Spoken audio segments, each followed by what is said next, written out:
Welcome back to episode 5 of The Day After, and Happy New Year to everybody here. And before we start the video, anybody who's new to the channel, hit a like and subscribe. And now let's get into the video. So remember when I said the Newcastle game was bad?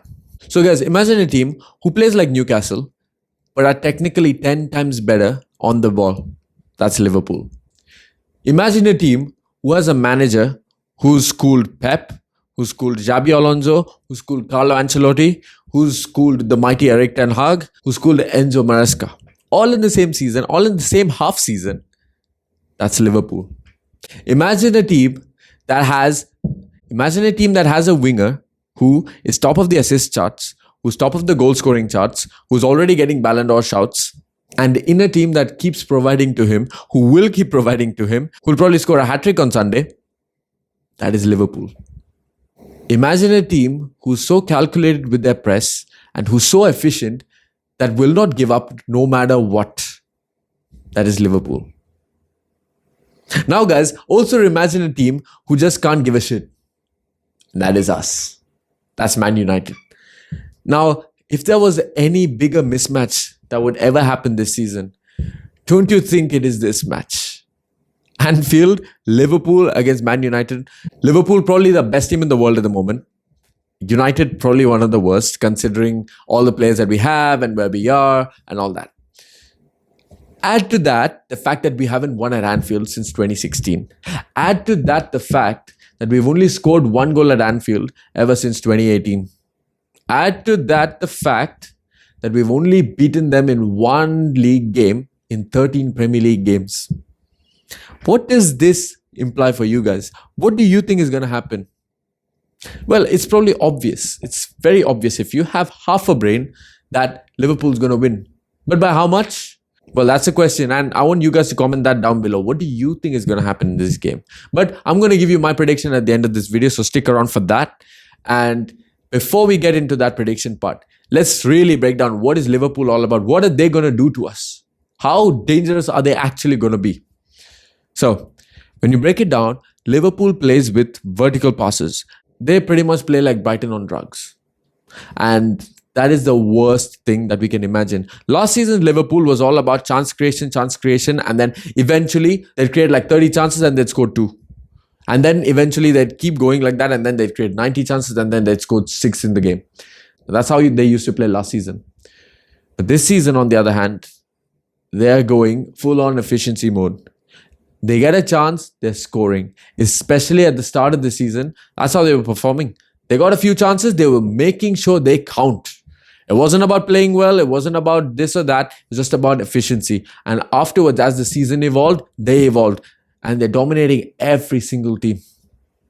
And guys, that's why this is the scariest game. Guys, do not put any hope in this game. If you're a betting man, please, please, please, for the sake of your money, do not bet on this game. Unless you're going to bet for Liverpool, that is. Our midfield has zero press resistance to their midfield. And Liverpool's is one of the best when it comes to organized pressing. Now, we have these two teams here.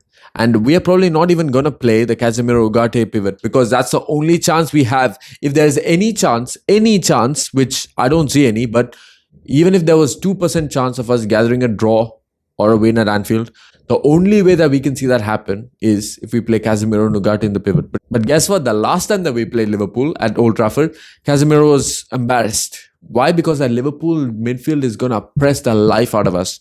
And when that happens, you know what he's going to do. He's going to start Bruno and Ugarte in the pivot. And we're going to get crucified for that as well. Because why? Energy. But even if we have energy, we need technical ability to get out of those positions. And the entire season, we've been seeing that we have been struggling there because we put either Mino or Bruno next to Ugarte instead of Casemiro, who can actually partially do this defensive role nowadays, but also progress the ball because that's his best attribute.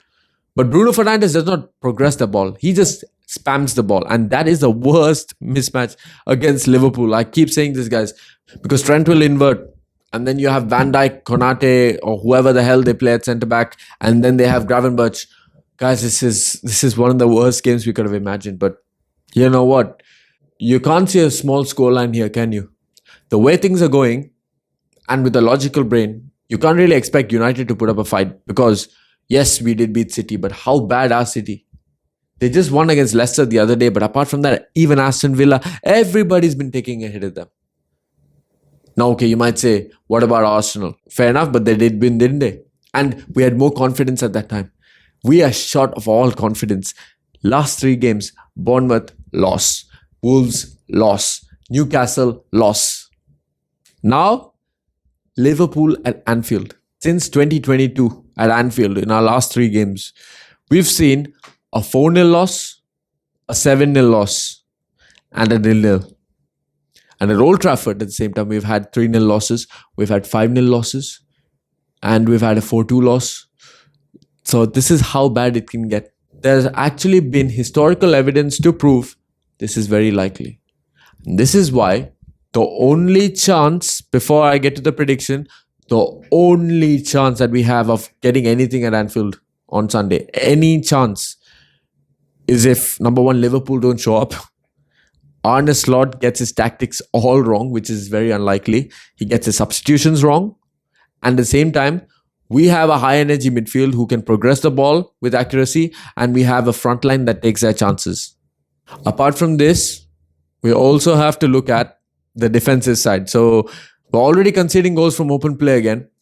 And when it comes to corners, they are deadly. When it comes to Konate, when it comes to Van Dijk, you just look back at the game where we lost 7-0. And you'll know exactly how much of a threat they are. Because look at all the chances they missed in that game. They missed so many chances from headers, which glanced just wide. And it was De Gea as the goalkeeper back then. And it was a Man United who just won the EFL Cup, who had just beaten Barcelona. We were at the peak. And Liverpool done a 7-0. So what can happen in this game? Anything can happen, guys, except a win for United. I don't see that happening at all. So coming down to it, what do I think is going to happen in this game? So I'm going to predict Liverpool 5, Man United 0. If you guys disagree with this, please tell me why, what you think your prediction is, and why it is you think this is not going to happen. If you think a United win, I would love to hear what your perspective is. Because me personally, I don't see anything, like I said in the previous game, I don't see anything below a 4-0 loss for us. Because how can we not lose by more than 4? There's just one thing I want to talk about that I miss about in the Newcastle game. That was how easy the first goal for Isak was. Not just for the defenders, but also for Onana. At the moment, I thought it was just a defensive error. And Onana couldn't do much about it. But on looking back at it, there was a clip I saw on Twitter, which the first clip was from 2018, where De Gea was saving a header from Aguero at the Etihad. And I remember that because it was at the 89th minute as well. And the second clip was Onana against Newcastle for the Isak header. Positions were pretty much identical. Cross came in from the same side. Header was pointed at the same side. However, Aguero's header was looping in off the top of the crossbar. But in the case of Isak, it was straight at Onana. Now, Onana should have been able to save it. And De Gea's save that he made was 10 times harder. But that shows you the level of keeper that we have when it comes to shot stopping. And this is why, guys, I'm saying Onana is on his last straw. This is it. He has to show us in the next 6 months because that's all we have now. You have to show me now, Onana. Are you the guy or are you not? We have to find a keeper that can also play from the back and also can shot stop pretty easily. Now, that's a very difficult combination to find. But there are keepers out there like Kobel was one of them mentioned from Dortmund. I want a player like David Raya, Alisson, even if not to that degree considering where we are, somewhere around that ballpark. And just in December alone, guys, we've had one of our worst conceding routes ever. This is even considering 2015-16, Jose Mourinho's 2018 and Ole's 2021. Considering all these years, we've had the worst conceding month ever in our history. Even the Liverpool month. Even then, it did not get this bad. So this month, we have conceded a staggering 18 goals just in this December. And we've lost 6 games as well. This is something that has only happened twice in our history before this. Twice. And this was back in the 1930s and 1920s. Do you know how bad that is? And again, guys, on this part, as much as I've said all I had to about Amorim, this is not on him. This is definitely not on him. Yes, he's making some poor decisions. Yes, he could pick some other players. But even if he picked some other players, we should never be conceding 18 goals in 1 month. Going back to players who need to step up. There have only been 3 or 4 players who, throughout the season, we could say at some point were Ahmad, Matthias de Ligt, Mazraoui, and I would even argue Ugarte. Apart from these 4, who has shown that they are the guy, that they can actually contribute to our final team? Not many of them. In fact, I saw the other day, unfortunately, Zirkzee is leaving apparently to Juventus very soon. And if he's leaving, it's very sad. But I can guarantee you one thing. Zirkzee is that level of player that he's probably going to kill it at Juventus. He's probably going to come back to the Premier League. And then he's going to show everybody what he really is. You know what I relate this back to? Jadon Sancho. Said the same thing about Sancho. Do not let him go. Do not let him go. People were so adamant. Oh, he's done. He's useless. Now look at Chelsea. Now we're starting every game for 4th place Chelsea while we are in 14th. It's the same kind of math, guys. Zirkzee is going to leave for a proper team, a team that actually plays football, a team that is actually structured under Thiago Motta. And there, he's going to score goals. He's going to create. He's going to create, most importantly. And once he creates, then we will see a new Zirkzee. And then that Zirkzee will come back to the Premier League and then he will kill, maybe for an Aston Villa, maybe for Tottenham Hotspur. But somewhere he's going to kill it. Then there will be some fans saying, oh, you guys were against Zirkzee. Oh, we wanted to keep him, blah, blah, blah, blah, blah. Well, he's here right now. You can literally say no to that. You can stick with him. And just like other people, you can maybe give him 1 season instead of writing him off after 5 months, where he did not get enough playtime, where he was playing in one of the worst Man United squads assembled in our history.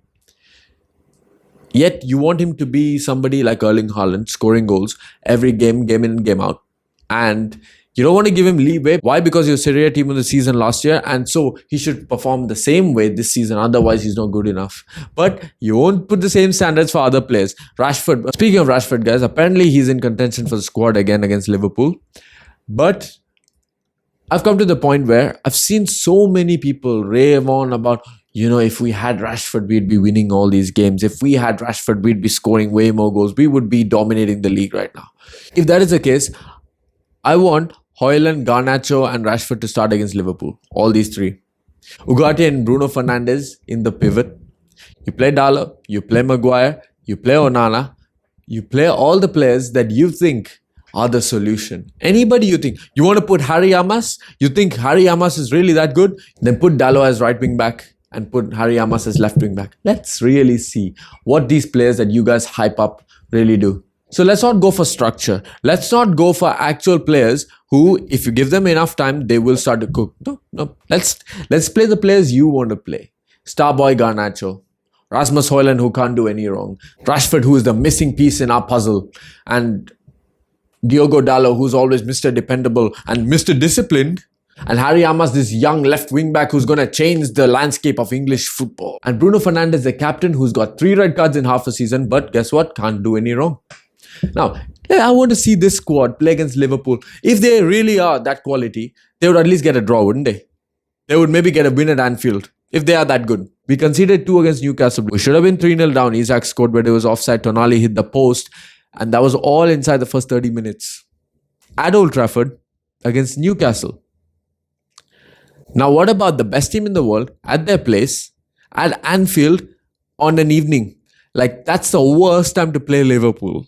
When, they're all up for it. It's nearly a Champions League time. And it's Man United as well. They would want to crucify us. And guess what? They might end up doing that. But unfortunately, it'll be Liverpool 5, Man United 0. Now, I'm definitely not looking forward to it. It's just a game that you'll have to see. And then you'll have to think, okay, you know what? We move on. We can't have any reactions after that because we will expect that. But at the same time, I'll say it again, guys. Across these next 3-4 months, all the way till at least the end of the season, I am not looking for results.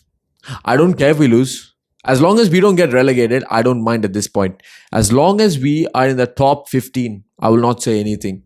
But the point is, the performance levels need to be met. If I see a poor performance, we draw 0-0, I will criticize that. But if we put in a performance, right, we actually try, but we lose 3-0, I will not complain. I promise to you. You can come back to this game after we lose against Liverpool and you can